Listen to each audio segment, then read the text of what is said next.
If you've ever had a crush, you know what it does to your body. You can barely talk, your heart races, you sweat excessively, but there's a scientific reason why you become a mess whenever you see your crush.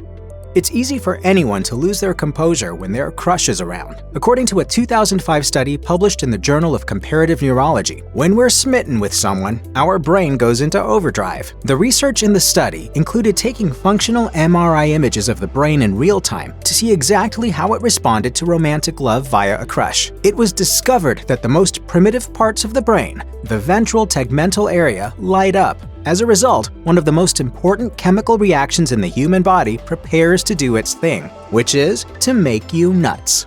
Are you nervous? Yes. But that's just the tip of the iceberg. Everything that plays out in your brain whenever your crush walks into the room can easily explain all the awkward fumbling and clumsy speech. That said, when you consider the way having a crush makes you feel, it shouldn't be surprising that dopamine is released whenever we see the person. Also known as a feel-good neurotransmitter, dopamine is the hormone that gets flowing in the brain when we're smitten with someone. Psychiatrist Lamont Moss told Self, "Oxytocin releases dopamine. Dopamine makes us release endorphins, and those endorphins make us feel good.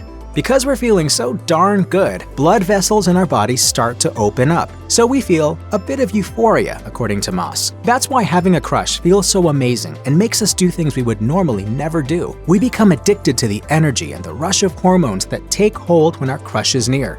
For that reason, only an office crush could inspire someone to get to work on time and stay extra late. But even though we're riding high on the good feelings, the chemical reaction is made up of much more than simple euphoria. It also includes cortisol, the hormone in charge of your stress levels. With more stress comes less serotonin, which is where the torture can start. This can lead to obsessive thoughts and terrors of early love, as psychiatrist Richard Schwartz told Harvard Medical School. Suddenly, your thoughts are no longer your own, and you're at the whim of your brain. You feel like you're walking chaos. Again, this is totally normal, especially when you're not sure if what you're feeling is real. It's at this point that your body goes into fight or flight mode. It's a response to all the highs, lows, and anxiety attached to having a crush.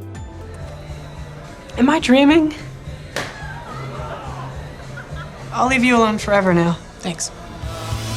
So we now know that having a crush can make us feel terrified, stressed, and somewhat obsessive. But we still haven't even delved into the amygdala yet. While part of the brain is activated by positive feelings during this time, the part that's supposed to be in control of negative emotions deactivates. So the amygdala blinds us. In other words, when you're crushing on someone, the neural pathway that connects the nucleus accumbens to the amygdala basically checks out. So thinking clearly isn't an option. You trust this person and they can do no wrong. As a result, you act foolishly because your ability to gauge reality is out the window. You might even pick up on your silly behavior, but still can't stop yourself from doing it.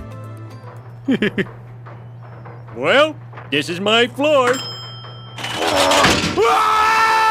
See you tomorrow! In the case where a crush evolves into a relationship, all this madness will level out when you reach the attachment stage of falling in love. But if that never happens, your brain is likely to become somewhat used to giving you butterflies whenever you see that special someone. That's one of its most important jobs, after all. Neurosurgeon Dr. Philip Steig told the American Heart Association, "The brain is hardwired for love. All the connections are there, but the software is variable between individuals." So maybe tell that individual you've been crushing on how you really feel and put yourself out of your misery.